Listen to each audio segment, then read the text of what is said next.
ସମସ୍ତଙ୍କୁ ପ୍ରେଜ୍ ଦ ଲର୍ଡ। ପଢିବା ମାଥ୍ୟୁ 21:1-3 ପଢିବା। ଆଉ ମଝି ମଝିରେ ଆପଣଙ୍କୁ ବାକ୍ୟ କେତେଟା କହିବି, କଣ ପାଇଁ ମୁଁ ନୋଟ୍ସ ଟା ବନେଇଛି ତାହା ମାନେ କଲା ବେଳକୁ ମୁଁ ଏପଟେ ବାଇବେଲ ଖୋଲିଲା ବେଳକୁ ଟିକେ ଟାଇମ ଲାଗିବ। ଯଦି କାହା ଯଦି ଯେତେବେଳେ ମୁଁ ବାକ୍ୟଟା କହିବି ଟିକେ ଯଦି ଲେଟ୍ ହବ ଆପଣ ଟିକେ ଖୋଲିଦେବେ। ମୁଁ ପଢୁଛି। ଯେତେବେଳେ ସେମାନେ ଜେରୁସାଲେମର ନିକଟବର୍ତ୍ତୀ ହୋଇ ବେଥଫାଗି ଓ ଜିତ ପର୍ବତ ନିକଟରେ ଉପସ୍ଥିତ ହେଲେ, ସେତେବେଳେ ଯୀଶୁ ଦୁଇ ଶିଷ୍ୟଙ୍କୁ ଏହି କଥା କହି ପଠାଇଲେ, ତୁମ୍ଭମାନଙ୍କ ସମ୍ମୁଖସ୍ଥ ସେହି ଗ୍ରାମକୁ ଯାଅ, ଆଉ ଯିବା ମାତ୍ର ବନ୍ଧା ହୋଇଥିବା ଗୋଟିଏ ଗର୍ଦ୍ଧବୀ ଓ ତାହାର ସହିତ ଗୋଟିଏ ଶାବକକୁ ଦେଖିବ, ସେମାନଙ୍କୁ ଫିଟାଇ ମୋ ନିକଟକୁ ଘେନି ଆସ। ଆଉ ଯେବେ କେହି ତୁମମାନଙ୍କୁ କିଛି କହେ, ତେବେ କହିବ, ଏମାନଙ୍କ ଠାରେ ପ୍ରଭୁଙ୍କର ପ୍ରୟୋଜନ ଅଛି, ସେହି କ୍ଷଣେ ସେ ସେମାନଙ୍କୁ ପଠାଇଦେବେ। ଆଜିର ବାକ୍ୟ ମୋର ଟପିକ ହଉଛି ପ୍ରଭୁଙ୍କ ପ୍ରୟୋଜନ। ପ୍ରଭୁଙ୍କର ପ୍ରୟୋଜନ କଣ? ଆମ ଜୀବନରେ ପ୍ରଭୁଙ୍କର ପ୍ରୟୋଜନ କଣ? ପ୍ରଭୁଙ୍କର ପ୍ରୟୋଜନ କଣ ଅଛି ଆମର? ପ୍ରଭୁ ସେଦିନ ଯେତେବେଳେ ପ୍ରଭୁ ଯାହା ପ୍ରୟୋଜନ କରିଥାନ୍ତି, ସେତେବେଳେ ଗୋଟେ ଗୋଟେ ଇତିହାସ ସୃଷ୍ଟି ହେଇଥାଏ। ଯେତେବେଳେ ପ୍ରଭୁ ବେଳେ ବେଳେ ମଣିଷକୁ ପ୍ରୟୋଜନ କରିଥାନ୍ତି, ଯେତେବେଳେ ମଣିଷଙ୍କର ପ୍ରୟୋଜନ କରିଥାନ୍ତି। ଆଗକୁ କହିବି।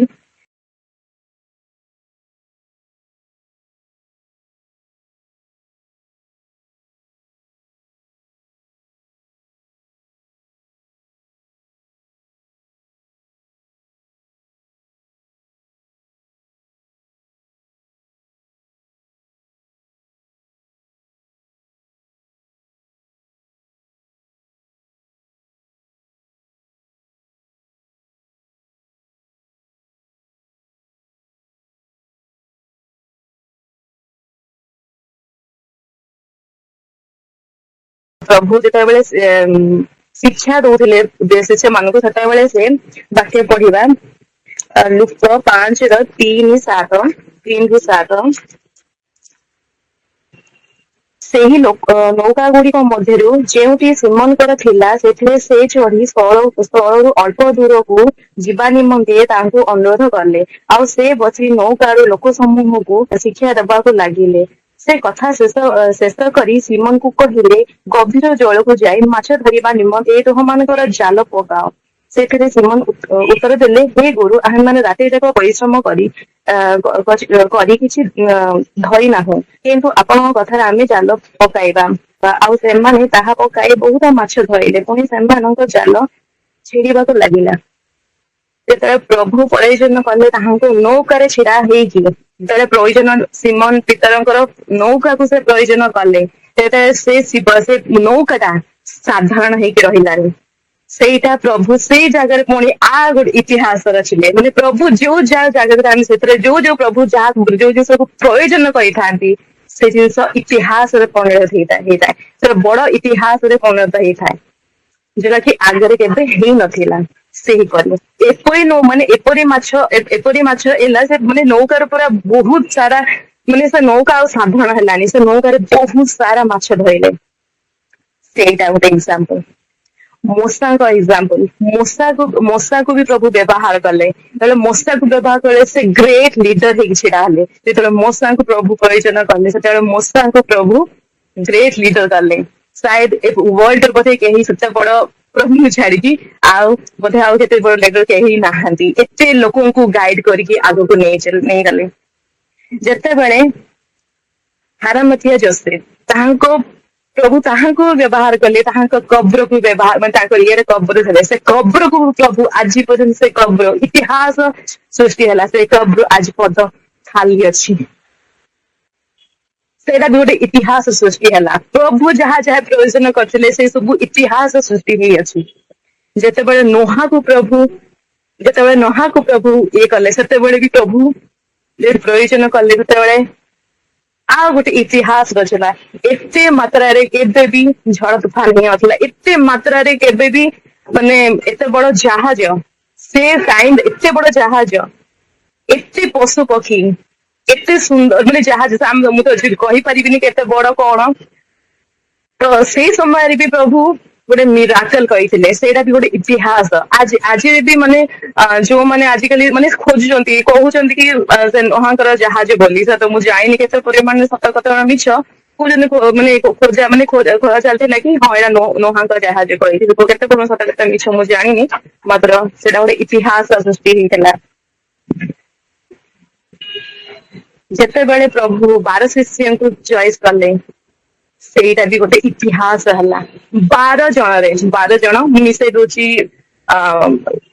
ପାଉଲଙ୍କୁ ଯେଠୁ ଇଏ ତ ବିଦ୍ରୋହ କଲେ ବଟ୍ ପାଉଲଙ୍କୁ ମାନେ ଯେତେବେଳେ 12 ଶିଷ୍ୟଙ୍କୁ ଯେତେବେଳେ ମାନେ ଯେତେବେଳେ ଇଏ କଲେ ସେତେବେଳେ ଗୋଟେ ଇତିହାସ ସୃଷ୍ଟି ହେଲା 12 ଶିଷ୍ୟଙ୍କ ଠାରୁ ଆରମ୍ଭ କରିକି ପ୍ରଭୁ ଏତେ ୱାର୍ଲଡ ର ନମ୍ବର 1 ମାନେ ଏତେ ସାରା ସେତେବେଳେ ଗୋଟେ इतिहास सृष्टि है जिते बारे शिष्य जाऊले सेतबे से जगह पूरा माने दहेल दूसरे से जगटा को से जगह भी इतिहास सृष्टि होता प्रभु जहा जहा को प्रयोजन करते इतिहास सृष्टि होता जिते बड़े प्रभु मरियम माता मरियम को चॉइस कले सेटा भी गोटे इतिहास सृष्टि है गर्भ इतिहास सृष्टि हुई प्रभु जो जो जिनस प्रभु चॉइस माने प्रयोजन करते से इतिहास सृष्टि होता है सामुएल सामुएल को प्रभु प्रयोजन करते से इस्राएल रो फर्स्ट भाववादी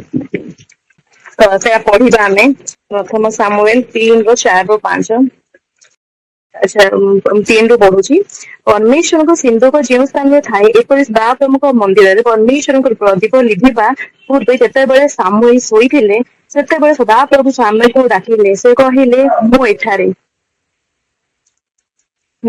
एठारे तो तीन थर डाकिले तो यहाँ अच्छी तुम टे लंग अच्छी बट कहले कि एली पाखु गले से कहले डाकुच कि एलियो कौन कहले कि नाई कह मु एठारे प्रभु डाकुचंती मे भी से प्रभु मते लगे कि से प्रभु शायद एली भयस डाकी ना से अन्य कहीं गले एली पाखु कहीं गले प्रभु को माने से एली भयस माने प्रभु फेमिलियर भयस प्रभु एमती फेमिलियर भयस भी डाकी था समटाइम्स आज हमको प्रभु डाकुचंती कि आमर प्रयोजन अच्छी कि प्रभु पाखे सेटा हूँ टॉपिक आज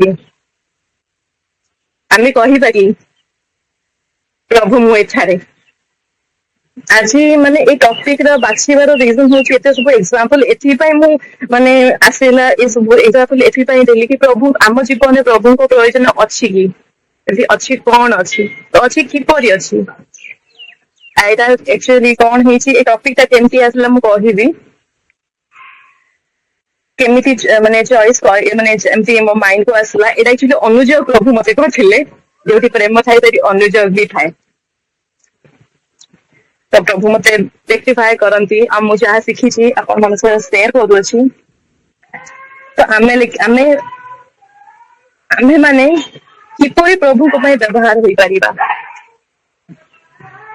जदि आपन का आंसर हाँ अच्छी प्रभु मु एठारे जदि आपन को प्रभु ना धरिकी डाकू अछंती तो कहबे कि हाँ प्रभु मु एठारे मते पठांतु तो सही पर जदि हाँ अच्छी तो आपण एक क्वेश्चन आमे माने किपरि प्रभु को व्यवहार हो पारिबा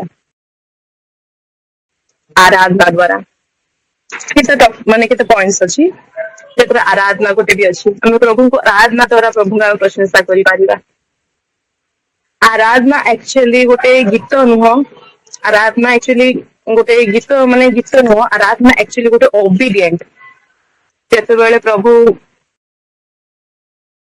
अब्राहम को जिते बड़े कहले ये को दबा पाई इसहाक को दबा पाई तो सेते बड़े से ओबीडिएंट हेले मानिले आउ प्रभु जहा कहले ताहा करले आराधना गोटे ओबीडिएंट प्रभु को कथा मानिबा सेटा ही होची एक्चुअली आराधना केवल गीत नुह केवल गीत नुह गीत जे गीत लेखक जे लिखि थाए गीत ता अनुसार से लिखि थाए पवित्र आत्मा गाइड करथान ଏରେ ସେ ତାଙ୍କ ଲିରିକ୍ସ ଲେଖିଥାନ୍ତି, ବଟ୍ ଆମେ ଯେତେବେଳେ ହୃଦୟର ସହିତ ସେ ଲିରିକ୍ସ କୁ ପୁରା ଅପନେଇକି ଆମ ଇଏରେ ଯେତେବେଳେ ଆମେ ଗାଇଥାଉ, ଯେତେବେଳେ ଭଉଣୀ ଗୀତ ଗାଉଥିଲେ ତାଙ୍କ ହୃଦୟ ସହିତ ସେ ପ୍ରଭୁଙ୍କୁ ସହିତ ପୁରା ଯୋଡିକି, ପୁରା ଆତ୍ମାର ସହିତ ଯୋଡିକି ସେ ଆରାଧନା କରୁଥିଲେ। ସେମିତି ଆରାଧନା ଦରକାର, ସେଇଭଳି ଆରାଧନା ଦରକାର। ଗୀତ ଦ୍ୱାରା ବି ପ୍ରଭୁ ଆରାଧନା କରନ୍ତି, ମାତ୍ର ଆରାଧନା ହଉଛି ଆକ୍ଚୁଆଲି ହଉଛି ଓବିଡିଏଣ୍ଟ। ଆଉ କୋଉ ଦ୍ୱାରା ହେଇପାରିବା? ଟ୍ୟାଲେଣ୍ଟ, କୋଉ ପ୍ରକାର ଟ୍ୟାଲେଣ୍ଟ ହେଇପାରେ? ଆପଣ ଲିଡରସିପ ରେ ହେଇପାରନ୍ତି, ଆପଣ ଲିଡରସିପ ନେଇପାରନ୍ତି, ମନି ଦ୍ୱାରା ବି ହେଇପାରେ, ପଇସା ଦ୍ୱାରା ବି ପ୍ରଭୁଙ୍କ ଆପଣ ବ୍ୟବହାର ହେଇପାରନ୍ତି, ପ୍ରେୟାର ଦ୍ୱାରା ବି ହେଇପାରନ୍ତି, ଅନ୍ୟମାନଙ୍କ ପାଇଁ ପ୍ରେୟାର କରିବା। ଆଉ କେଇ ଜଣ ପାଇଁ ଘର ଦ୍ୱାରା ବି ହେଇପାରନ୍ତି। ଯେତେବେଳେ ମହାପ୍ରଭୁଙ୍କ ସେତେବେଳେ ହେଇଥିଲା ଷ୍ଟାର୍ଟିଂ କୁଶଳୀ ତାହା ପୂର୍ବରୁ ପ୍ରଭୁ ଜଣଙ୍କ ଘର ଇଚ୍ଛା କରି, ମାନେ ଘର କୋଉଠି ଆମେ ପ୍ରଭୁ ମାନେ କୋଉଠି ଆମେ ସେ ନିସ୍ତାର ପର୍ବ ଆମେ କୋଉଠି ଇଏ କରିବା କହିଲେ, ତ ପ୍ରଭୁ କହିଲେ ଜଣଙ୍କ ଘରକୁ ଯାଅ, ତା ଉପର କୋଠରୀରେ କରିଥିଲେ, ମାନେ ହେଇଥିଲା ସେଇଟା। ତ ସେଟା ପ୍ରଭୁ ଗୋଟେ ଘର ପ୍ରୟୋଜନ କରିଥିଲେ, ସେଇ ଘରକୁ ପ୍ରୟୋଜନ ପ୍ରଭୁ କରିଥିଲେ। ତ ସେଇଟା ବି ପ୍ରଭୁ କାହା କାହା ଘରକୁ ବ୍ୟବହାର କରିପାରନ୍ତି, କାହାର ପ୍ରେୟାର କୁ ପ୍ରଭୁ ମାନେ ପ୍ରୟୋଜନ କରିପାରନ୍ତି, କେବେ କେବେ କାହାର ଟଙ୍କାକୁ ପ୍ରୟୋଜନ କରିପାରନ୍ତି, କେବେ କେବେ କାହାର, ଆମେ କେତେ ଜଣ ଥାଆନ୍ତି ବହୁତ ଖୁସି ହୁଅନ୍ତି କେତେ ଜଣ କି ଯେତେବେଳେ କୋଉ ଦାସ ଦାସୀ ଆସନ୍ତି କୁହନ୍ତି ସାର୍ ଆମେ ରିସିଭ କରିବାକୁ ଯିବୁ, ଆମ କାରରେ ରିସିଭ କରିବାକୁ ଯିବୁ, ଆମ କାରକୁ ଆମ କାର ରିସିଭ କରିବାକୁ ଯିବୁ। ସେମାନେ ବହୁତ ବ୍ଲେସ୍ଡ, ସେମାନେ ବହୁତ ବ୍ଲେସ୍ଡ ଯୋଉମାନେ ଏମିତି ପ୍ରଭୁଙ୍କ ପାଇଁ ଯେ ବହୁତ ଆଗ୍ରହ ହେଇକି ଏସବୁ କରନ୍ତି। ତ ମାନେ ମୁଁ ମୋ କହିବା ମାନେ ଏୟା ଯେ ସେଟା ପ୍ରଭୁ କୋଉ ୱେରେ ବି ଆପଣଙ୍କୁ ବ୍ୟବହାର କରିପାରନ୍ତି, ଆପଣଙ୍କ ଜିନିଷକୁ ବି ମଧ୍ୟ ବ୍ୟବହାର କରିପାରନ୍ତି। ଆଉ ସବୁଠୁ ଇମ୍ପୋର୍ଟାଣ୍ଟ ଆମର ସମୟ ଏଥିପାଇଁ ମୁଁ କହିବି, ଏଇଟା ଏଥିପାଇଁ ମୋର ଟପିକ ଟା ଆସିଲା, ଟପିକ ଟା କେମିତି ପାଇଲି କହିବି। ଏଇଟା ଗୋଟେ ମାନେ ସବକ ହେଇଗଲା। ଆକ୍ଚୁଆଲି ଗୋଟେ ଥର କଣ ହେଇଥିଲା, ମାଧୁରୀ ଦିଦି ମତେ ଗୋଟେ କାମ ଦେଇଥିଲେ। ଦିଦି କହିବା କଥା ମୁଁ କହିନି, ମାତ୍ର ପ୍ରଭୁ ମତେ ବହୁତ ମୋ ହୃଦୟକୁ ବହୁତ ଇଏ କରିଥିଲା। ଆଉ ପ୍ରଭୁଙ୍କୁ ମୁଁ କ୍ଷମା ମାଗିକି ତାପରେ ଯାଇକି ଡିସାଇଡ କରିଲି। ପ୍ରଭୁ ମାନେ ମାଧୁରୀ ଦିଦି ଗୋଟେ କାମ ଦେଇଥିଲେ, ମୁଁ ତାକୁ ବିଲକୁଲ ବି ଇଚ୍ଛା କରୁନଥିଲି କରିବା ପାଇଁ। ମୁଁ ବିଭିନ୍ନ ବାହାନା କଲି, ଦିଦି ମତେ ଡାଇରେକ୍ଟ କହିଲେ କି ଏତେ ବାହାନା କଣ ପାଇଁ କରୁଛୁ, ଯଦି କରିବାର ନାହିଁ ତ କର ନା। ତ କେବେ କେବେ ଅନୁଯୋଗ ବି ବହୁତ ଜରୁରୀ। ଯଦି ଆମେ ଭୁଲ କରୁଛୁ, ବଡ ମାନଙ୍କ କର୍ତ୍ତବ୍ୟ ଯୋଉମାନେ ଜାଣିଛନ୍ତି, ବଡ ମାନଙ୍କ କର୍ତ୍ତବ୍ୟ ଆମକୁ ଅନୁଯୋଗ କରିବା ପାଇଁ। ଆଉ ମୁଁ ସେ ଜିନିଷ ପାଇଁ ଦିଦି ଜାଣିନଥିବେ ମୁଁ ବହୁତ କାନ୍ଦିଛି, ରାତି ଯାକ କାନ୍ଦିଛି, ପ୍ରଭୁଙ୍କୁ କ୍ଷମା ହିଁ ମାଗିଛି। ପ୍ରଭୁ ମତେ କ୍ଷମା କର, ତୁମ କାମ ପାଇଁ ମୁଁ ଇଚ୍ଛା କଲିନି। କଣ ପାଇଁ ଇଚ୍ଛା କରିନଥିଲି, କଣ ପାଇଁ କି ରିଜନ ଥିଲା ଇଚ୍ଛା କରିନଥିଲି, କଣ ପାଇଁ ମୁଁ ଜଣଙ୍କ ଘରେ ଥିଲି, ଆଉ ବହୁତ ଟେନସନ ଲାଗୁଥିଲା ମତେ, ଆଉ ମୋ ବାକ୍ୟ ବି ମତେ ବହୁତ ଇଏ ହଉଥିଲା, ମୋ ସବୁ ଜିନିଷ ମୁଁ ବହୁତ ଟେନସନ ରେ ଥିଲି। ଆଉ ମୁଁ ବାକ୍ୟର ମାନେ କୋଉ ଜିନିଷ ମତେ ଆଉ ଏକ୍ସଟ୍ରା ବର୍ଡନ ମତେ ଇଚ୍ଛା ନଥିଲା, କୌଣସି ଇଏ ଜିନିଷ ଇଚ୍ଛା ନଥିଲା। ଆଉ ମୋ ଏକ୍ସାମ ବି ପାଖରେ ଆସୁଥିଲା, ମୋ ସେ ଟାଇମ ଟା ମତେ ଏତେ ଇମ୍ପୋର୍ଟାଣ୍ଟ ଲାଗୁଥିଲା। ମୁଁ ଭାବୁଥିଲି ବାକ୍ୟ କଣ ପଢିବି, ବାଇବେଲ କଣ ପଢିବି, କଣ ବାକ୍ୟ ପ୍ରିପେୟାର ହେବି, କଣ କରିବି। ମତେ ବହୁତ ଟେନସନ ଲାଗୁଛି, ମୁଁ ଏସବୁ ଟେନସନ ମୁଁ ଏସବୁ ପାରିବିନି, ମୁଁ ଆଉ କରିବିନି, ମତେ ଏସବୁ ଦରକାର ନାହିଁ। ମୁଁ ଏସବୁ ଜିନିଷରେ ମୋ ମାଇଣ୍ଡ ଟା ସେମିତି ଥିଲା। ମାତ୍ର ପ୍ରଭୁ ଯେତେବେଳେ ଆମର ଇମ୍ପୋର୍ଟାଣ୍ଟ ଟାଇମ ଆମକୁ ପ୍ରଭୁଙ୍କୁ ଆମେ ଦେଇଥାଉ, ଯୋଉ ଟାଇମରେ ଆମର ବହୁତ ଜରୁରୀ, ଯୋଉ ସମୟରେ ଆମ ବହୁତ ଜରୁରୀ ସମୟଟା ଯେତେବେଳେ ଆମେ ପ୍ରଭୁଙ୍କୁ ଦେଇଥାଉ, ପ୍ରଭୁଙ୍କୁ ଦେଇଥାଉ, ପ୍ରଭୁ କେବେ ବି ସେ ଜିନିଷକୁ ବ୍ୟର୍ଥ ହବାକୁ ଦେବେନି। ତ ମୁଁ ସେତେବେଳେ ପ୍ରଭୁଙ୍କୁ କ୍ଷମା ବି ମାଗିଲି, ଆଉ ମୁଁ କହିଲି ନାଇଁ, ଯଦି ପ୍ରଭୁଙ୍କ କାମ ଅଛି ମୁଁ ପ୍ରଭୁଙ୍କୁ କାମ କରିବି। ଆଗକୁ ଯେତେ ବି ଆଗକୁ ବଢିବି, ମାତ୍ର ପ୍ରଭୁଙ୍କୁ ସାଙ୍ଗରେ ନେଇକି ବଢିବି, ନା କି ଏକା ବଢିବି। ଆମେ ଯେତେବେଳେ ପାଠ ପଢୁଛୁ, ଯାହା ବି କରୁଛୁ, ଏକ୍ସାମ ହଉଛି, ଯାହା ବି ହଉଛି, ଆମେ ପ୍ରାର୍ଥନା କରିବା ଦରକାର, ବାଇବେଲ ପଢିବା ଦରକାର, ତା ସହିତ ପାଠ ବି ପଢିବା ଦରକାର। ତ ମୁଁ ସେଇ ଜିନିଷର ଅନୁଯୋଗ ପାଇଲି, ତାପରେ ଯାଇକି ବାକ୍ୟଟା ମୁଁ କହିଲି ନାହିଁ, ମୁଁ ଏଇ ଇମ୍पोर्टाଣ୍ट ସମୟଟା ମୁଁ ପ୍ରଭୁଙ୍କୁ ଦେବି। ଆଉ ବହୁତ ପ୍ରଭୁ ଖୁସି ହୁଅନ୍ତି। ପ୍ରଭୁଙ୍କୁ ଆମେ ଏମିତି ସେମିତି ଟାଇମ ନାହିଁ ମାନେ ରାତି ସମୟ ଇଏ ସମୟ ଏମିତି ନାହିଁ। ଆମେ ଯଦି ପ୍ରଭୁଙ୍କୁ ବହୁତ ଇମ୍ପୋର୍ଟାଣ୍ଟ ଟାଇମ ରେ ଯଦି ଆମେ ପ୍ରଭୁଙ୍କୁ ଟାଇମ ଦେବା, ଯେମିତି କହନ୍ତି ଲେଖା ଯେମିତି ଅଛି, ଯୌବନ କାଳରେ ଜୁଆଳି ବହିବା ଉତ୍ତମ। ତ ଯୌବନ କାଳରେ ଜୁଆଳି ବହିବାର ମନୁଷ୍ୟର ମଙ୍ଗଳ। ମୁଁ ଆକ୍ଚୁଆଲି ଜାଣିଲି ଯେ ଆକ୍ଚୁଆଲି ଜୁଆଳି ବହିମା କଣ, ଉତ୍ତମ କଣ ପାଇଁ। କଣ ପାଇଁ ଯୌବନ କାଳରେ ପୁରା ମିଡିଲ ଥାଏ। ଆଉ ବହୁତ ଇମ୍ପୋର୍ଟାଣ୍ଟ ମଣିଷର ବହୁତ ଇମ୍ପୋର୍ଟାଣ୍ଟ ଟାଇମ ଟା ସେଇଠି ଥାଏ। ତ ସେଇଟା ଟାଇମରେ କେମିତି ଜୁଆଳି ମାନେ କେମିତି ପ୍ରଭୁଙ୍କ ମାନେ ପ୍ରଭୁଙ୍କର ସବୁ କାମ କରିବା, ମାନେ ନାହିଁ କି ଏମିତି ନାହିଁ ଖାଲି ବାକ୍ୟ ପ୍ରଚାର କରିବା କି ବାକ୍ୟ, ସବୁ ଜିନିଷରେ ପ୍ରଭୁଙ୍କ ପାଇଁ କାମ କରିବା ଦରକାର। ସବୁ ଜିନିଷରେ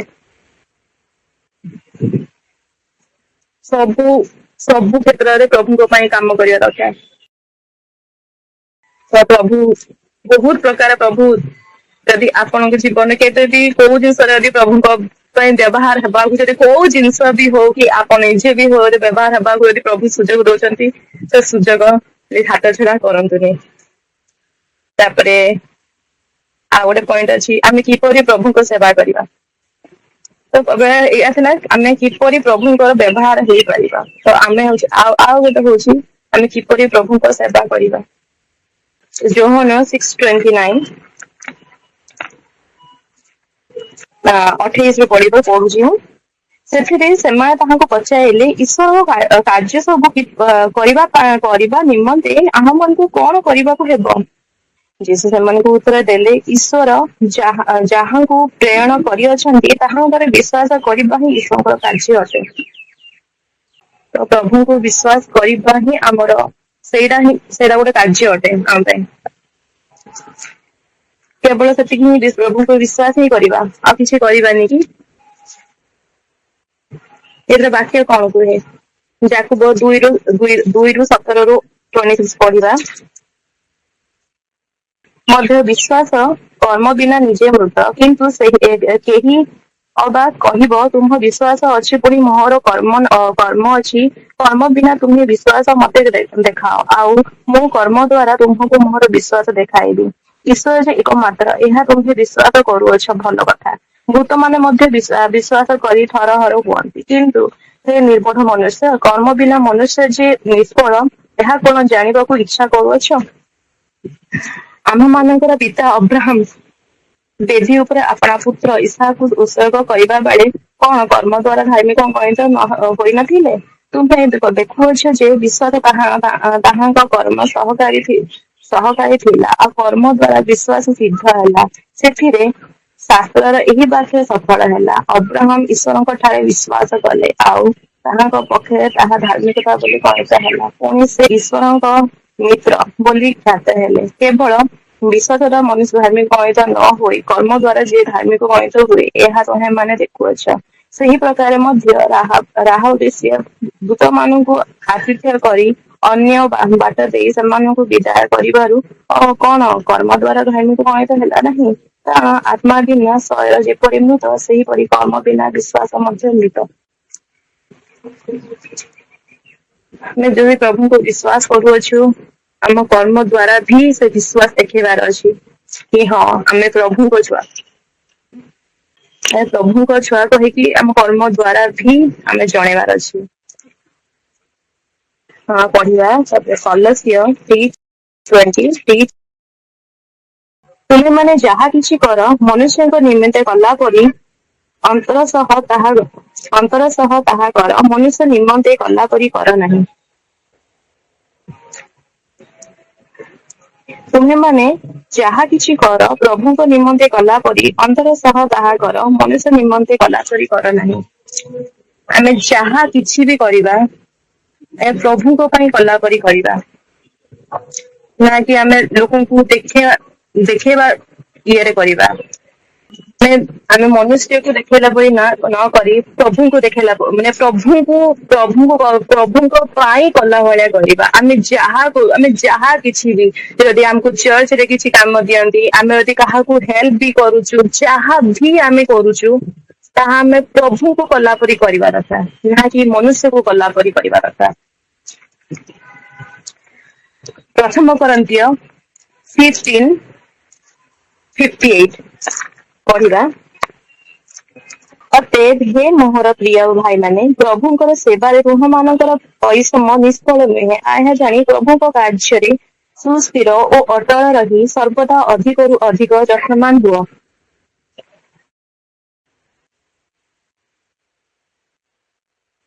ତ ଆମେ ପ୍ରଭୁଙ୍କର କାର୍ଯ୍ୟରେ ସୁସ୍ଥିର ହୋଇ ଅଟଳ ହୋଇ ସର୍ବଦା ଅଧିକରୁ ଅଧିକ ଯତ୍ନବାନ ହୁଅ। ଆମେ ହବା, ଏଥିରେ କିଛି ବୁଝିବାର କିଛି ନାହିଁ। ଏଥିରେ ଆମେ ହେବା ଦରକାର ପ୍ରଭୁଙ୍କ ପାଇଁ। ଆମେ ସବୁଥିରେ ଯତ୍ନବାନ ହେବା, ସବୁଥିରେ ଆମେ କାର୍ଯ୍ୟରେ ସୁସ୍ଥିର ହେବା, ଅଟଳ ରହିବା, ଆଉ ଅଧିକ ଅଧିକ ଯତ୍ନବାନ ହେବା। ପ୍ରଭୁ କଣ କଣ ଆମକୁ ମାନେ କୋଉ କୋଉ କାମ ପ୍ରଭୁ ଆମକୁ ଚାହାନ୍ତିନି, କୋଉ ଜିନିଷରେ ପ୍ରଭୁ ଚାହାନ୍ତିନି, ଗ୍ରହଣ କରନ୍ତିନି ଆମ ଜିନିଷକୁ। ଆମେ ଯାହା କରିଥାଉ ସେଟା ଗ୍ରହଣ କରନ୍ତିନି। କୋଉ ଜିନିଷରେ? ଯେତେବେଳେ କଇନ ଆଉ ହେବଲ ଯେତେବେଳେ ନୈବେଦ୍ୟ ଉତ୍ସର୍ଗ କଲେ, ପ୍ରଭୁ ହେବଲ ର ଆକ୍ସେପ୍ଟ କଲେ, ବଟ୍ କଇନ ର ଆକ୍ସେପ୍ଟ କଲେନି। କଣ ପାଇଁ? ତ ପ୍ରଭୁ ହୃଦୟ ଦେଖନ୍ତି। ପଢିବା ମାଥ୍ୟୁ 25:41-43। ଯେତେବେଳେ ଲେଖା ହେଇଛି, ମୁଁ ଏତେ ମାନେ ଇଏ କରି ପଢିବି ମାନେ ଇଏ କରି କହୁନି, ବଟ୍ ମୁଁ ଏତିକି କହୁଛି, ଯେତେବେଳେ ଲେଖା ହେଇଛି ଏଥିରେ କି ଆମେ ଯେତେବେଳେ ମାନେ କଣ ଲେଖା ହେଇଥିଲା, ଆମେ ଯେତେବେଳେ କ୍ଷୀରରୁ ଥିଲୁ ତୁମେ ମତେ ଭୋଜନ କରିବାକୁ ଦେଲ ନାହିଁ, କୃଷିରେ ଥିଲୁ ମତେ ପାନ କରିବାକୁ ଦେଲ ନାହିଁ। ତ ଏଇଟା ପ୍ରଭୁ ଆମେ ନର୍ମାଲି ଆମେ ଯେତେବେଳେ ଆମେ ଯାହା ବି ଆମେ କରିଥାଉ, ଆମେ ପ୍ରଭୁଙ୍କୁ ଗଲା ପରି କରିବା ଦରକାର। ଗୋଟେ ଜଣ କହୁଥିଲେ କୋଉ ଜିନିଷରେ ଗୋଟେ କହୁଥିଲେ କି ମାନେ ବହୁତ ବେଳେ ବେଳେ ଏମିତି ହୁଏ କି ପ୍ରଭୁଙ୍କ ଦୂତ ମାନେ ବି ଆସିଥାନ୍ତି, ଆମକୁ ଆସିଥାନ୍ତି। ଆମେ ନର୍ମାଲି ଆମେ ନର୍ମାଲି ଜାଣି ବି ପାରିନଥାଉ, ସେ ମନୁଷ୍ୟ ଭଳିଆ ଦେଖାଯାଆନ୍ତି, ଆସନ୍ତି। ମୁଁ ଟେଷ୍ଟିମୋନି ଏମିତି ଶୁଣିଛି। ମୁଁ ସେଇ ଜିନିଷରେ ମତେ ଟିକେ ଭୟ ଲାଗିଲା। ମୁଁ କହିଲି ବେଳେ ବେଳେ ମାନେ ପ୍ରଭୁ ବି ପଳେଇ ଆସିଛି, ମୁଁ ମାନେ ଏମିତି ମାନେ ପ୍ରଭୁଙ୍କ ଦୂତ କାଳେ ଆସିଥିବେ, ମୁଁ ମାନେ ଏମିତି କରିନଥିବି, ଏମିତି ଦେଇନଥିବି, ଏମିତି ଇଏ କରିନଥିବି, ବେଳେ ବେଳେ ଡରେ ମୁଁ କହିଲି ସେଥିପାଇଁ ଯାହା ବି ମୁଁ କରେ, ଯାହା ବି ଯୋଉ ଜିନିଷ କରେ, ପ୍ରଭୁଙ୍କୁ ସ୍ମରଣ କରିକି କରିବା ଦରକାର, ପ୍ରଭୁଙ୍କୁ କଲା ପରି କରିବା ଦରକାର। ଆଉ ଏଇ ଜିନିଷରେ ପ୍ରଭୁ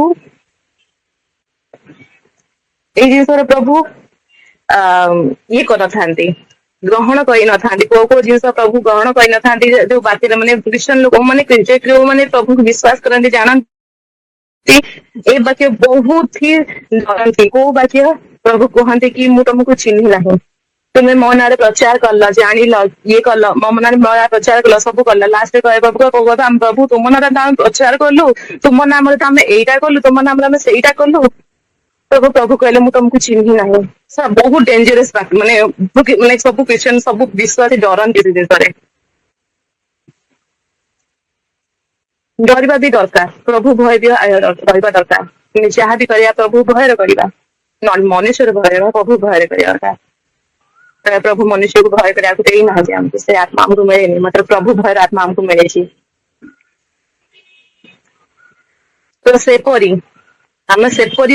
ଆମେ ସେବା କରିବା ଦରକାର, ଯେମିତି ପ୍ରଭୁ ଆମକୁ ଏ କଥା ନ କହନ୍ତୁ କି ମୁଁ ତୁମକୁ ଚିହ୍ନିନି, ତୁମେ ମୋ ନାଁରେ ଏଇଟା କଲ, ମୋ ନାଁରେ ସେଇଟା କଲ। ମାତ୍ର ପ୍ରଭୁ ହୃଦୟ ଦେଖନ୍ତି। ତ କିପରି କରିବା ଦରକାର, ପ୍ରଭୁଙ୍କ ସେବା କିପରି କରିବା ଦରକାର? ରୋମିଓ 12:1-2। ଅତଏବ ହେ ଭାଇମାନେ, ମୁଁ ତୁମମାନଙ୍କୁ ଈଶ୍ୱରଙ୍କ ଦୟା ହେତୁ ବିନତି କରୁଅଛି, ତୁମେମାନେ ଆପଣା ଆପଣା ଶରୀରକୁ ସଜୀବ, ପବିତ୍ର ଓ ଈଶ୍ୱରଙ୍କ ସୁଗ୍ରାହ୍ୟ ବଳି ରୂପେ ଉତ୍ସର୍ଗ କର। ଏହା ତ ତୁମମାନଙ୍କର ଯୁକ୍ତିଯୁକ୍ତ ଉପାସନା। ତୁମେମାନେ ଏହି ବର୍ତ୍ତମାନ ଯୁଗର ଅନୁରୂପୀ ହୁଅ ନାହିଁ, କିନ୍ତୁ ଯେପରି ତୁମେମାନେ ଈଶ୍ୱରଙ୍କ ଇଚ୍ଛା କଣ, ଅର୍ଥାତ୍ ଉତ୍ତମ ସୁପ୍ରାୟ ଔଷଧ ବିଷୟ କଣ ଏହା ପରୀକ୍ଷା କରି ଜାଣିପାର। ଏଥି ନିମନ୍ତେ ଆପଣା ଆପଣା ମନର ନୂତନୀକରଣ ଦ୍ୱାରା ପରିବର୍ତ୍ତିତ ହୁଅ। ଆମେ ପ୍ରଭୁଙ୍କୁ କିପରି ଉପାସନା କରିବା, ଈଶ୍ୱରଙ୍କ ସୁଗ୍ରାହ୍ୟ ବୟ ରୂପେ ଉତ୍ସର୍ଗ କରିବା କଣ, ଈଶ୍ୱର ଆପଣା ଶରୀରକୁ ସଜୀବ ପବିତ୍ର ଈଶ୍ୱରଙ୍କ ସୁଗ୍ରାହ୍ୟ ବୟ ରୂପେ ଉତ୍ସର୍ଗ କର। ଏହା ତୁମର ଯୁକ୍ତିଯୁକ୍ତ ଉପାସନା। ଆମେ ଏପରି ଉପାସନା କରିବା, ଆମେ ସବୁ ଜିନିଷରେ ପ୍ରଭୁଙ୍କୁ ପ୍ରଥମେ ପ୍ରାୟୋରିଟି ଦବା, ସବୁ ଜିନିଷରେ।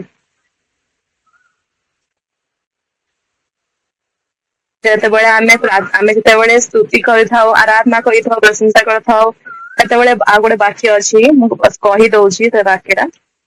ପ୍ରଭୁ କଣ କହିଛନ୍ତି, ତୁମ ମୁଖ ତ ମୋର ପ୍ରଶଂସା କରୁଅଛି, କିନ୍ତୁ ମୋର ହୃଦୟ ମୋ ଠାରୁ ଦୂରରେ ଅଛି। ସେପରି ନ ହଉ। ଆମେ ଯେତେବେଳେ ୱର୍ସିପ କରୁ, ଆମେ ଯୋଉବେଳେ ଯଦି ଆମେ କୌଣସି କାର୍ଯ୍ୟ ବି କରୁ ପ୍ରଭୁଙ୍କ ପାଇଁ, ଯଦି କୌଣସି ବି କାର୍ଯ୍ୟ ଆମକୁ ପ୍ରଭୁ ଏହା ବି ଚର୍ଚ୍ଚରେ ଆମକୁ ଝାଡୁ କରିବାକୁ ଦିଅନ୍ତୁ, ୟା ପାଣି ଫିଲ୍ କରିବାକୁ ଦିଅନ୍ତୁ, କୌଣସି କାମରେ ଆମେ ପ୍ରଭୁଙ୍କ ପାଇଁ କଲା ଭଳିଆ କରିବା, ଆମେ ପ୍ରଭୁଙ୍କ ପାଇଁ କଲା ଭଳିଆ କରିବା।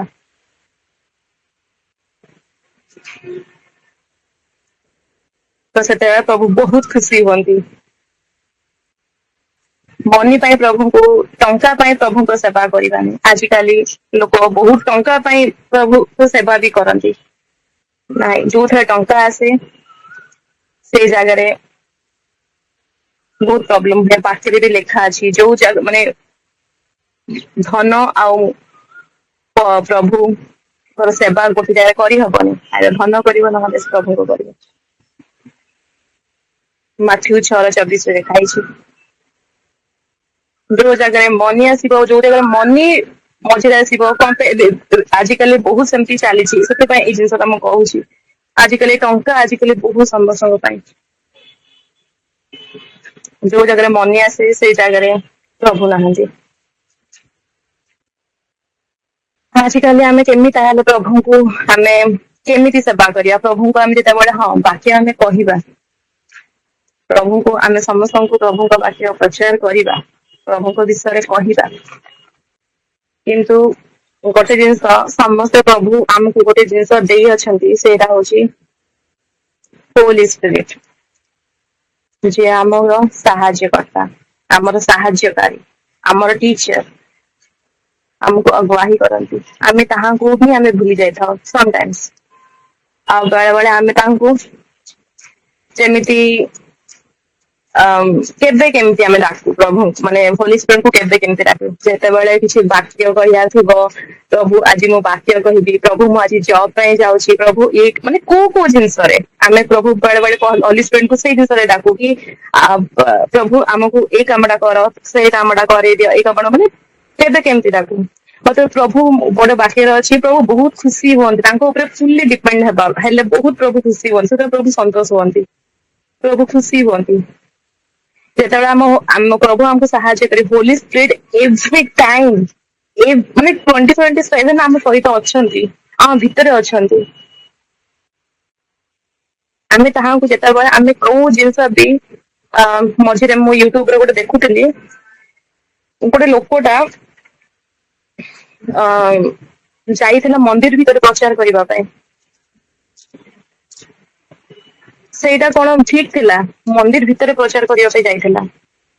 ତାହାକୁ କଣ କଲେ, ତାକୁ ବାହାରକୁ, ଲୋକମାନେ ତାକୁ ବାହାରକୁ ଆଣିଲେ, ତାହାକୁ ସିନ୍ଦୁର ଲଗେଇଲେ, ତାହାକୁ କହିଲେ ତୁ ଏଇଟା କହ। ଆପଣ ଜାଣିଥିବେ କଣ ସେ କହିଥିବେ, ମାନେ କଣ କହିବା ପାଇଁ କହିଥିବେ। ମୁଁ କହିବାକୁ ଚାହୁଁନି, ମୁଖରେ ନେବାକୁ ଚାହୁଁନି, ତ ଆପଣ ଜାଣିପାରୁଥିବେ। ଆଉ ସେ ଲୋକଟା କହିଲା ବି ଭୟରେ, ଏତେ ଲୋକ ଗହଳିରେ। ଯେତେବେଳେ ଆପଣଙ୍କୁ, ମୁଁ କୁହେ, ଯେତେବେଳେ ଆପଣଙ୍କୁ ପ୍ରଚାର କରିବାକୁ ହୁଏ, ଆପଣଙ୍କୁ ଯୋଉ ଜିନିଷ ବି କରିବାକୁ ହୁଏ, ହୋଲି ସ୍ପିରିଟଙ୍କ ଗାଇଡାନ୍ସ ମାଗନ୍ତୁ। ହୋଲି ସ୍ପିରିଟ ଗାଇଡାନ୍ସ, ହୋଲି ସ୍ପିରିଟକୁ ଆଗୁଆହି କରିବା ପାଇଁ କୁହନ୍ତୁ, ସିଏ ଆପଣଙ୍କୁ ହିଁ ଆଗୁଆହି କରନ୍ତୁ। ନାହିଁ, ଏମିତି ହୁଏ ବହୁତ ଜାଗାରେ ବି ହେଇଛି କି, ମାନେ ଏମିତି ବି ହୁଏ କି, ମାନେ କଣ କହନ୍ତି, ଛତିଶଗଡରେ କୋଉଠି ଗୋଟେ ଗୋବର ଖୋଇ ଦେଇଥିଲେ, ଏଇଟା ତ ସମସ୍ତେ ଜାଣିଥିବେ, ଇଏରେ ଆସିଥିଲା, ଗୋବର ଖୋଇଥିଲେ। ତ ବେଳେ ବେଳେ ଏମିତି ହୁଏ, ଯେତେବେଳେ ମତଲବ ଏଇ ଜିନିଷର କଣ, ଏ ଲୋକଟା କଣ ହେଲା, ସେ ସ୍ୱୀକାର କଲା, ମାନେ ପ୍ରଭୁ ଭୁଲ ଜାଗାରେ ଅସ୍ୱୀକାର କରିଦେଲା। ତାକୁ କହିଲେ ଏଇଟା କଣ, ସେ କହିଲା, ତାକୁ ଇଏ କଲେ। ମାତ୍ର ଯୋଉ ଜିନିଷରେ ଆପଣଙ୍କୁ ପ୍ରଭୁ ଗାଇଡ କରୁଅଛନ୍ତି, ପବିତ୍ର ଆତ୍ମା, ସବୁ ଜିନିଷରେ ଆପଣ ପବିତ୍ର ଆତ୍ମାକୁ ଗାଇଡାନ୍ସ ନିଅନ୍ତୁ। ପବିତ୍ର ଆତ୍ମାକୁ ପଚାରନ୍ତୁ, ପ୍ରଥମେ ପବିତ୍ର ଆତ୍ମାଙ୍କୁ ପଚାରନ୍ତୁ, ନାଇଁ କି ବଡ ବଡ ଜିନିଷରେ, ଛୋଟ ଛୋଟ ଜିନିଷରେ ବି ପଚାରନ୍ତୁ। ଆପଣ ସବୁ ଜିନିଷରେ ପଚାରନ୍ତୁ, ସେ ଖୁସି ହେବେ, ବହୁତ ଖୁସି। ପ୍ରଭୁ ବହୁତ ଖୁସି ହୁଅନ୍ତି ତାଙ୍କ ଉପରେ ଫୁଲି ଡିପେଣ୍ଡେଣ୍ଟ ହେଲେ। ନାଇଁ କି ଆମେ କୌଣସି ଜିନିଷ ଆମେ କୌଣସି ଜିନିଷ ଡିସାଇଡ କରିଦବା, ତାପରେ ପ୍ରଭୁଙ୍କୁ କହିବା, ପ୍ରଭୁ ଏଥିରେ ଆଶୀର୍ବାଦ କର, ତମେ ତାପରେ ହଉ ଠିକ ଅଛି କହିକି ତାପରେ କର ନାହିଁ। ଯେତେବେଳେ ପ୍ରଭୁଙ୍କୁ ଆମେ ପଚାରୁଛୁ, ଟିକେ ଆମେ ଟାଇମ ଦବା, ପ୍ରଭୁ ଆନ୍ସର ଦିଅନ୍ତୁ। ଫାଷ୍ଟିଂ କରିବା, ସେ ଆନ୍ସର ଆସିବ, ଦେନ୍ ଆମେ ଆଗକୁ ଷ୍ଟେପ ନେବା। ପବିତ୍ର ଆତ୍ମା ଗାଇଡାନ୍ସ ନିଅନ୍ତୁ, ପବିତ୍ର ଆତ୍ମାକୁ ପଚାରନ୍ତୁ, ତାପରେ ଯାଇକି ଆଗକୁ ଷ୍ଟେପ ନିଅନ୍ତୁ କି ହଁ ଏଇ କାମ କରିବା। ତ ସେଇ ଜାଗାରେ ସକ୍ସେସ ହେଇଥାଏ। ଆଉ ସେଇ ଜାଗାରେ ଯଦି ଯଦି କୌଣସି ବି ଯଦି ତାଳନା ଆସିଥାଏ, ସେ ତାଳନା ତାଡନ ଭଳିଆ ଲାଗିବନି, ସେ ଆନନ୍ଦ ଲାଗିବ। ଯେମିତି ପାଉଲ ଓ ଶିଲାଙ୍କର ହେଇଥିଲା। ତ ମୁଁ ଏହା କହିବାକୁ ଚାହୁଁଛି, ଯେତେବେଳେ ଆଜିକାଲି ଯୁଗ ତ, ଛୁଆ ମାନଙ୍କ ଯୁଗ ତ ChatGPT ଦେବେ, ମାନେ ChatGPT ପଚାରିବେ, ବାସ୍ ଆନ୍ସର କାଢିକି ଲେଖିଦେବେ। ତ ଆମେ କାହିଁକି କୋଉ ଜିନିଷରେ କାହିଁକି ଆମ ହୋଲି ସ୍ପିରିଟ୍ କୁ କାହିଁକି ପଚାରିବାନି? ଆମେ ସବୁ ଜିନିଷରେ ପ୍ରଭୁଙ୍କୁ କାହିଁ ପଚାରିବାନି? ଏଇଟା ଗୋଟେ ଆଦତ, ଏଇଟା ଗୋଟେ ରିପିଂ କରିବାର ଅଛି। ମୁଁ ତ ଦିଦିଙ୍କୁ କହୁଥିଲି, ଦିଦି ମୁଁ ବି ସବୁ ଜିନିଷର ପ୍ରାକ୍ଟିସ କରେ, ପ୍ରଭୁଙ୍କୁ ସବୁ ଜିନିଷରେ ପଚାରିବା ପାଇଁ। ଆଉ ଯେତେବେଳେ ପ୍ରଭୁଙ୍କୁ ଜିନିଷ ଆମେ ଦେଇ ଦେଇଥାଉ, ସେଟା ବେଷ୍ଟ ଦେଇ ଦେଇଥାଉ। ଯୋଉ ଜିନିଷ ପ୍ରଭୁଙ୍କ ହାତରେ ପଳେଇ ଆସିଲା, ବେଷ୍ଟ ହେଇଥାଏ। ମାନେ ଖାରା ପାଣି ବି ମିଠା ହେଇଥାଏ, ପାଣି ବି ଦ୍ରାକ୍ଷାରସରେ ପରିଣତ ହେଇଥାଏ। ସାତଟା ରୋଟି ଯୋଉ ହେଇଥିଲା, ସେଇଟା ବି ହଜାର ହଜାର ଲୋକଙ୍କ ପାଇଁ ହେଇଥାଏ। ଯଦି ଆମେ ପ୍ରଭୁଙ୍କୁ ଜିନିଷ ଦେଇଥାଉ, ପ୍ରଭୁଙ୍କ ଗାଇଡାନ୍ସ ଆମେ କରିଥାଉ, ଆମେ ସବୁ ଜିନିଷରେ ହୋଲି ସ୍ପିରିଟକୁ ପଚାରିବା, ସବୁ ଜିନିଷରେ ପ୍ରଭୁଙ୍କ ଗାଇଡାନ୍ସ ରେ ହିଁ ଆଗକୁ ଯିବା ଆବଶ୍ୟକ। ତ ଏଇଆ ମତେ ଶିକ୍ଷା ମିଳିଥିଲା କି ନାହିଁ, ପ୍ରଭୁଙ୍କ ପାଠ ବି ପଢେ, ତା ସହିତ ପ୍ରଭୁଙ୍କ କାର୍ଯ୍ୟ ବି କରେ। ତ ପ୍ରଭୁ ତୋ ପାଇଁ କାର୍ଯ୍ୟ କରିବେ, ବେଷ୍ଟ କରିବେ। ଆଉ ପ୍ରଭୁଙ୍କୁ ଏମିତି ନାହିଁ ଯେ ପ୍ରଭୁଙ୍କୁ ଆମେ ରୁଖା ସୁଖା ଦବା, ପ୍ରଭୁଙ୍କୁ ବେଷ୍ଟ ରୁ ବେଷ୍ଟ ଜିନିଷ ଦବା, ସମୟ ଦବା ପ୍ରଭୁଙ୍କୁ, ଯୋଉଟା ହଉଛି କିମତି ସମୟ। ବହୁତ ଜଣ ଏମିତି ଥାଆନ୍ତି, ଏକ୍ସାମ ସମୟରେ ତାଙ୍କ ପିଲା ଛୁଆଙ୍କୁ ପାଠ ପଢିବାକୁ ଦେଇ ଦିଅନ୍ତୁ, ବଟ୍ ପ୍ରେୟାର କଲା ବେଳକୁ ନାହିଁ। ଯେତେବେଳେ ଚର୍ଚ୍ଚ ଯିବା ପାଇଁ, ନାହିଁ ନା ଏଟା ଏକ୍ସାମ ଅଛି, ନାହିଁ। ସବୁ ଜିନିଷରେ ପ୍ରଭୁଙ୍କୁ ନେଇକି ଚାଲନ୍ତୁ, ସିଏ ସବୁ ସମ୍ଭାଳିବେ। ପ୍ରଭୁଙ୍କୁ ପଛରେ ନାହିଁ, ପ୍ରଭୁଙ୍କୁ ଆଗରେ ରଖିବା ଦରକାର। ପ୍ରଭୁଙ୍କୁ ଆଗୁଆ ରଖନ୍ତୁ, ସିଏ ଆଗୁଆ କରନ୍ତୁ। ତ ଆପଣଙ୍କ ସବୁ ଜିନିଷରେ ବାକ୍ୟରେ ଯେମିତି ଲେଖା ହେଇଛି, ଆପଣଙ୍କ ସବୁ ଗତି ତାହାଙ୍କୁ ସମର୍ପଣ କର, ସେଟା ସବୁ ସେଥିରେ ଆସ୍ତେ ଆସ୍ତେ କ୍ଲିୟର କରିବେ। ସେହିପରି ଆମେ ଆମ ସବୁ ଗତିରେ ପ୍ରଭୁଙ୍କୁ ଆମେ ସ୍ୱୀକାର କରିବା, ସେଥିରେ ସେ ସବୁ ରାସ୍ତାକୁ ସେ ସରଳ କରିବେ। ଆମର ଟାଇମ ବି ପ୍ରଭୁଙ୍କୁ ଦବା, ବେଷ୍ଟ ଟାଇମ, ନା କି ଆମେ ରାତିରେ ଶୋଇବା ଟାଇମ ନିଦ ଆସୁଥିବ ଶୋଇବା, ବେଷ୍ଟ ଟାଇମ ଦବା। ଯୋଉ ସମୟରେ ବହୁତ ଆମ ପାଇଁ ଇମ୍ପୋର୍ଟାଣ୍ଟ ଥିବ, ସେ ଇମ୍ପୋର୍ଟାଣ୍ଟ ସମୟ ପ୍ରଥମେ ପ୍ରଭୁଙ୍କୁ ଦେବା। ପ୍ରଭୁଙ୍କୁ ବହୁତ ବହୁତ ଧନ୍ୟବାଦ। ପ୍ରଭୁ ଏତେ ମତେ ଶିକ୍ଷା ଦେଇଥିଲେ, ଆଉ ମୁଁ ବହୁତ ପ୍ରଭୁଙ୍କୁ କ୍ଷମା ମାଗିଥିଲି, ପ୍ରଭୁ କ୍ଷମା କର। ମୁଁ ତାପରେ ଜାଣିପାରିଲି ଯୌବନ କାଳରେ ଜୁଆଳି କିପରି ରହିବା। ସବୁ ରେସପନସିବିଲିଟି ଯଦି ଆପଣଙ୍କୁ କେହି ଦଉଛନ୍ତି, ଆପଣଙ୍କ ଚର୍ଚ୍ଚରେ ଦଉଛନ୍ତି, କିଛି କାମ ଦଉଛନ୍ତି, ନିଶ୍ଚିତ ସେ କାମ କରିବା। ଆଉ ବେଳେ ବେଳେ ଏମିତି ବି ପାଖରେ ବି ଏଇ ଜିନିଷ ବି ଲେଖା ହେଇଛି, ଭଲ କାମ ଜାଣିକି ଆମେ ସେଇ ଜିନିଷ ଆମେ ନ କରିବା, ସେଇଟା ପାପ।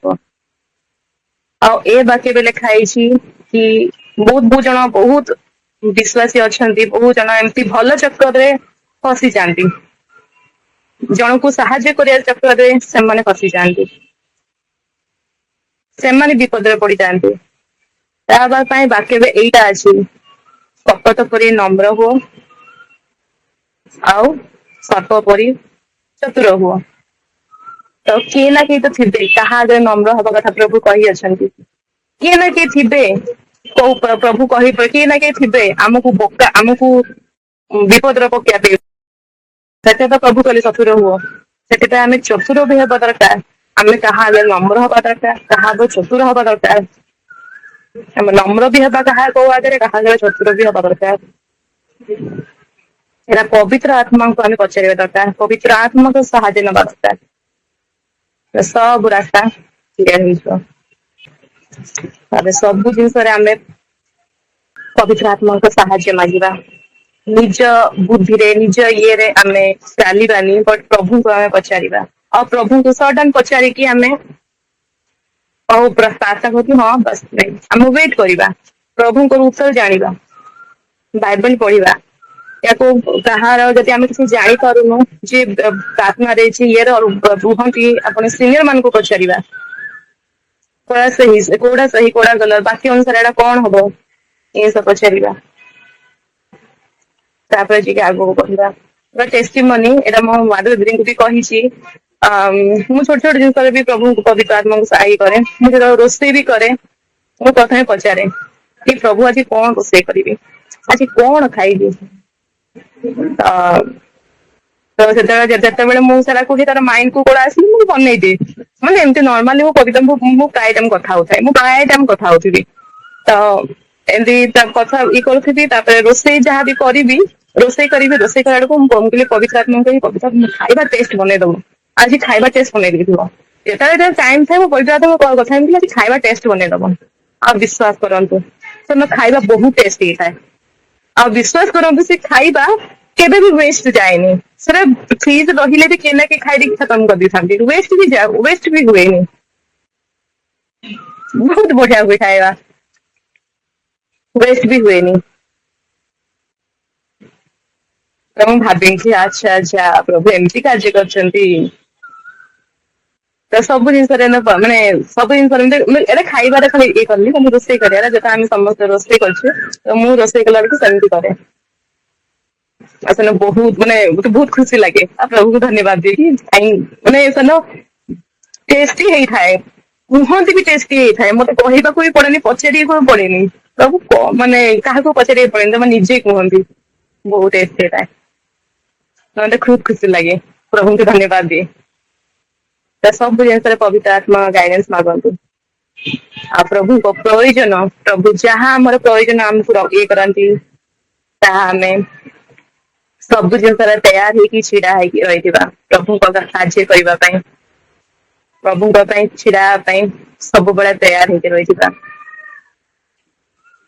ଆଉ ମତେ ଆଉ ବହୁତ ପ୍ରଭୁ ମାନେ ବହୁତ ଖୁସି ବି ଲାଗିଲା। ଆଉ ପ୍ରଭୁ ମତେ ସୁନ୍ଦର ସୁଯୋଗ ଦେଲେ, ପ୍ରଭୁଙ୍କୁ ବହୁତ ବହୁତ ଧନ୍ୟବାଦ। ଏସବୁ ମତେ ମାନେ ସେୟାର କରିବା ପାଇଁ ପ୍ରଭୁ ମତେ ସୁଯୋଗ ଦେଲେ। ମୁଁ ବିଶ୍ୱାସ କରେ ପ୍ରଭୁ ଆପଣଙ୍କୁ ହୃଦୟରେ କଥା କହିଥିବେ। ଯଦି କିଛି ବି ଯଦି ଭୁଲ, ମୁଁ ଯଦି କହିବା ବେଳେ କିଛି ଭୁଲ କହିଥିବି, ତାହେଲେ କ୍ଷମା ଚାହୁଁଛି। ଆଉ ପ୍ରଭୁଙ୍କୁ ବହୁତ ବହୁତ ଧନ୍ୟବାଦ ଏ ବାକ୍ୟ ଦ୍ଵାରା। ଆଉ ଆପଣ ସମସ୍ତଙ୍କୁ ଆଶୀର୍ବାଦ କରନ୍ତୁ ପ୍ରଭୁ। Thank you.